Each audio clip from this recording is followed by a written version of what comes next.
Taltala petrol পাম্পে আসলাম petrol নেওয়ার জন্য, কিন্তু দীর্ঘ লাইন অপেক্ষা করে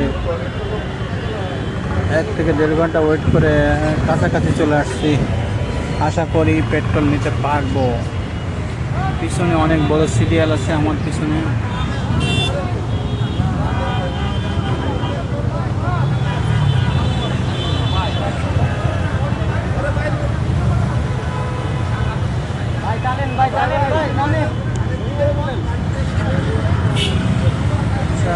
আশা করি কাছাকাছি এসে গেছি, এখনই নিতে পারবো। আশা করি ট্যাঙ্কিটা ফুল করব, পরে পাই আর না পাই, বাড়ে কি না বাড়ে বলা যাচ্ছে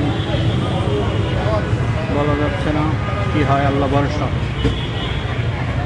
যারা বাইকার আছেন, প্রাইভেট কার মালিক আছেন, তারা পারলে তেল ভরে রাখেন, তাতে অনেক উপকার হবে, আমার দিকে বিশ্বাস।